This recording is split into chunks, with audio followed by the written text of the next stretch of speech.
Your cat may be curled on a chair, hidden in a patch of window light, looking so ordinary that it is easy to believe you already understand her.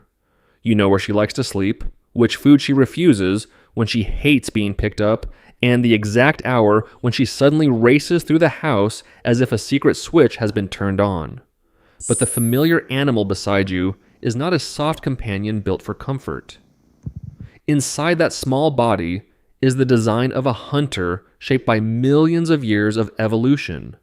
Eyes adapted for dim light, a flexible spine that can twist in midair, powerful hind legs made for sudden bursts, an inner ear that helps her understand where her body is in space, and a nose that reads traces of the world you will never notice. So if cats are truly so familiar, why do so many of their abilities still feel impossible? How can a cat often reorient herself while falling, recognize her own name, yet choose not to come, sleep for most of the day and still explode into motion in a second, or find the way back home from places that seem far beyond memory? The answer to that last question comes at the end, because it is where the cat's body, senses, instincts, and hidden map of the world meet. That hidden design becomes clearest when a cat loses control. Imagine her slipping from a table edge or missing a shelf by just enough that her body drops before she intended it to. For an instant, she is no longer the calm animal on the chair, but a falling body in space. Yet immediately, something ancient takes over. A cat has a righting reflex, a rapid correction system that helps her reorient herself while falling. Her inner ear senses where her body is, her brain responds, and her flexible spine allows the front and back halves to rotate in sequence. This does not mean cats are safe from every fall. They can still be injured, especially from awkward heights or dangerous surfaces, but they do not fall like ordinary objects. They react to gravity faster than we expect. That same flexibility explains why a cat can seem liquid.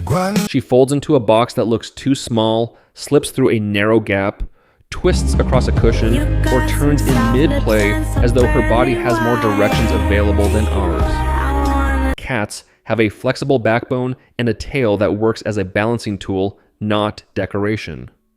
When she walks along a ledge or adjusts during a jump, the tail helps fine-tune her position, while her spine gives her freedom to bend, twist, and recover balance quickly.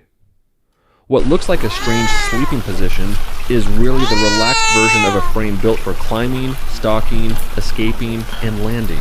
Then there is the jump, one of the clearest signs that the house cat is still a compact hunter. You may look away for a second and find her on top of the refrigerator without a running start or long preparation.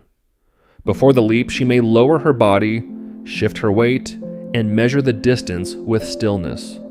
Her hind legs are stronger than her front legs, packed with muscles that create a sudden push, while her brain estimates distance, force, landing point, and safety. Not every cat can jump to the same height, and age, health, weight, and confidence all matter. But many healthy cats can leap several times their own body height. The jump that looks impulsive is where instinct and calculation meet.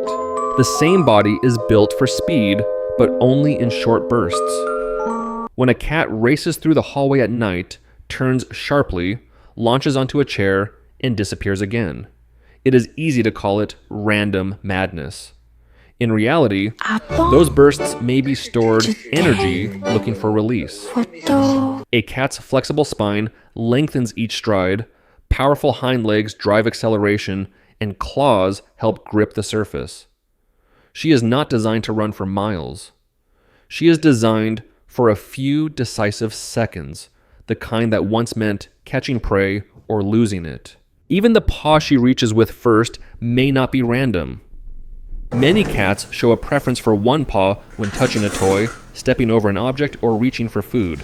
To notice it, watch many attempts, not one. Even a small touch can reveal that this little hunter has patterns of her own. But a cat's body is only the beginning. The deeper difference is not just how she moves, but how she receives the world around her.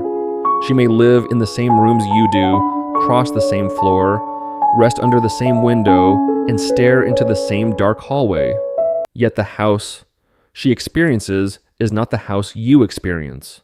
Her senses are tuned to details that pass through human life unnoticed. Step into a dark room and see two bright points looking back from a corner, and for a moment the cat can seem almost unreal. The explanation, however, is biological rather than supernatural. Behind the retina of a cat's eye is a reflective layer that sends light back through the light-sensitive cells, giving the eye another chance to use whatever light is available. That is why a cat's eyes can appear to glow when light hits them in darkness. It does not mean she can see in absolute blackness. She still needs some light. But where human vision begins to fail, a cat may still detect edges, shapes, and movement. Her pupils add another layer to that night-built design. In bright daylight, they narrow into thin vertical slits. In low light, they widen until the eye seems entirely dark. This vertical pupil is common among small ambush predators that hunt close to the ground.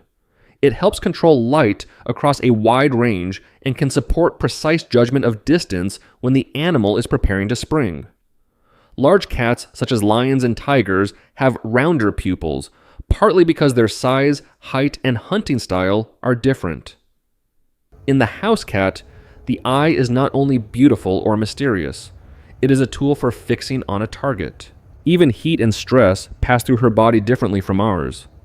A nervous cat at a veterinary clinic may leave damp marks from her paw pads because cats can sweat through areas with little fur, especially the pads of their feet. But sweating is not their main way of cooling down. They usually manage heat by seeking cooler surfaces, reducing activity, grooming so moisture can evaporate from the coat, and resting in places where the body can lose warmth safely.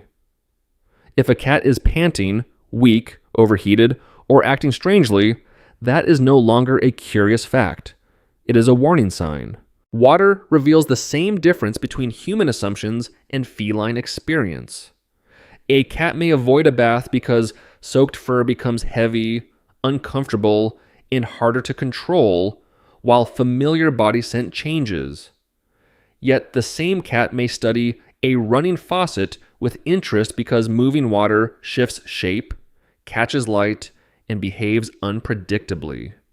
To her brain, it may not be bathwater at all, but something moving enough to investigate. And beyond sight, heat, and motion, there is smell.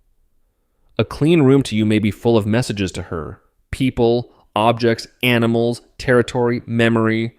Your cat is not only looking at the world, she is reading it. And once you understand that she is reading the world differently, many of the behaviors people call cold, lazy, or strange begin to look less confusing. Start with the simple moment when you call her name. Her ear may turn, her tail may move slightly, and her body may remain exactly where it is. To a human, that can feel like being ignored. But behavioral studies suggest that cats can distinguish their own names from other words, which means recognition and obedience are not the same thing. A cat may know the sound is meant for her and still decide that standing up is not worth it. She may be comfortable, sleepy, cautious, or simply unconvinced that anything better is waiting. Sometimes she is not refusing to understand you. She is making a very cat-like decision. The same misunderstanding follows her sleep. A cat stretched in a warm patch of light, changing position only to settle again, can look as if she has no purpose at all. Yet long rest is part of the rhythm of a small predator. Hunting is not steady labor. It is waiting, watching, saving energy, and then spending that energy in a short, precise burst. A house cat may no longer need to catch prey to survive, but her body still carries that pattern. Between the sudden sprint, the leap onto a shelf, and the intense focus on a moving toy, sleep is not laziness. It is the quiet side of a hunting life. Even sleep itself may not be empty. When a cat is deeply asleep and her paws twitch, her whiskers shift, or her ears move without any visible reason, it is tempting to imagine another life passing through her mind. We cannot know exactly what a cat dreams, but cats move through sleep stages, including REM sleep, which is strongly associated with dreaming in mammals. Those tiny movements may reflect the brain processing experience. Lying near the window, a toy rolling under furniture, a familiar hand resting on her head, or a place in the house that matters to her. The sleeping cat beside you may be still, but inside, another version of the world may be unfolding.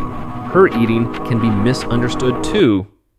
When she swallows quickly, leaves large pieces, or occasionally brings food back up almost unchanged, it is easy to call her careless or difficult. But cats are obligate carnivores, and their jaws are not built to grind food from side to side the way human jaws do. Their teeth and jaw motions are better suited for biting, tearing, cutting, and swallowing.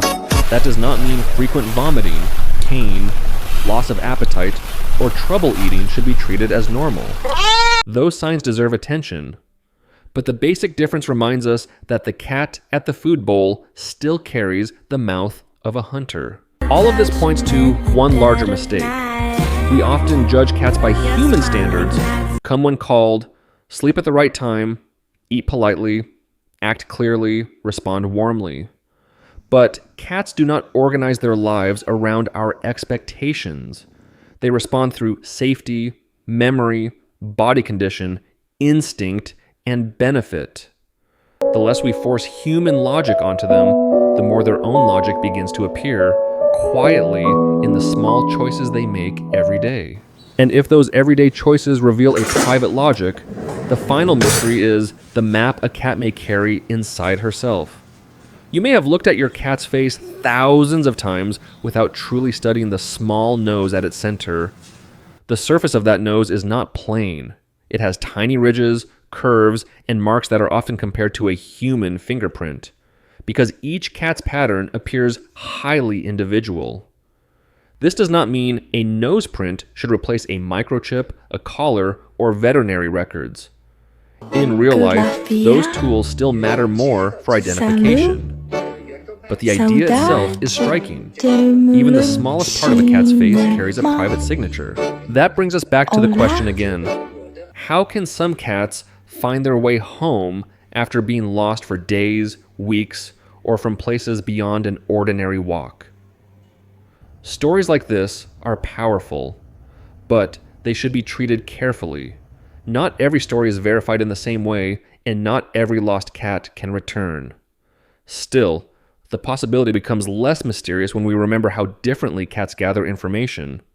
A cat may build memory of territory through repeated paths, familiar edges, resting places, doors, gardens, and safe routes. She may also follow scent, because the world is layered with odors from people, soil, animals, buildings, food, and weather. Light, direction, routine, landmarks, and environmental cues may also help her orient herself. Some scientists have explored whether animals can use Earth's magnetic field, but for cats, it is safer to treat that as a possibility, not a proven explanation. The strange part is not that a cat has a simple hidden GPS. The strange part is that she may read many small signals humans barely notice. To us, a street is pavement, walls, and distance. To a cat, it may be scent, wind, shadow, memory, risk, and familiarity. In a peaceful home, most of these abilities stay quiet. The food bowl, litter box, sofa, and sleeping place may be only a few steps apart, but unused does not mean gone. The map remains still waiting beneath the ordinary life of the cat beside you, and so we return to the cat beside you, resting in the same familiar home, on the same familiar chair. After everything we have seen, she no longer feels like an animal that only eats, sleeps, and asks for comfort. Inside that quiet body is the reflex of a creature able to correct itself in mid-air. Behind those eyes is a way of reading darkness that we cannot share. In sleep, there may be fragments of memory moving through her mind. In her nose, there is a map of scent layered across the world. And in her silence, there is a private logic we do not always understand. Perhaps the strangest thing about cats is not how many remarkable things they can do, but how closely they live beside us while keeping part of their world just beyond our reach.